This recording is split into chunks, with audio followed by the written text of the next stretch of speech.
The essential question that I will be covering in our paper slideshow is, what role did Allies play in contributing to American victory?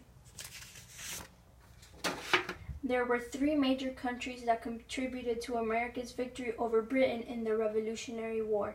These three major countries were France, Netherlands, and Spain.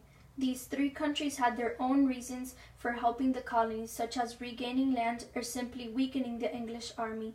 These countries helped America in many ways, like supplying them with rations and weapons, or simply sending over soldiers and navy ships to help against the British struggle. The French were the first country to come to America's aid in the Revolutionary War. After the 7-Year War of 1763, France lost land to the British Crown in the form of Louisiana. The French were down in military strength and bitter they had lost the war. France saw America as a perfect chance to weaken British army and regain some of their lost land. Benjamin Franklin traveled to France in December of 1776 to rally France's support, and it was met with good response. At first, France's aid to the colonies was secret. France would send over materials such as rations and weapons to the Continental Army. They sent over $5 million worth of materials over to the colonies.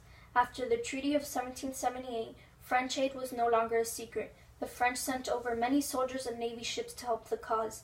Two noted French men that joined the fight against Britain are Pierre Charles and Lafayette, a young leader of the army who became close to George Washington. Spain was also not very happy with Britain. Having ceded Florida back to Britain, they had lost land.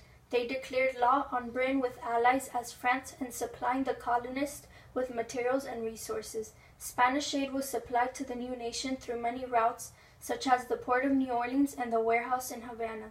Spain's main reason for joining the war against the British power was so while the colonies took most of Britain's attention, they could focus on attacking their weak points. Netherlands was another major factor in the American victory over Britain. At first, Netherlands tried to stay neutral, but at the same time provide materials for the American colonies. Eventually, a secret treaty was formed without the knowledge of Britain. Once Britain got a hold of these documents, they used it as a pretext to declare war against Netherlands. After this, the US and the Netherlands were officially untied against Britain. Netherlands had a smaller and weaker military, but many merchants and resources which helped the Continental Army restock on materials and weapons. Thanks for watching. This paper's slideshow was created by Maria Docina and Gonzalo Leon.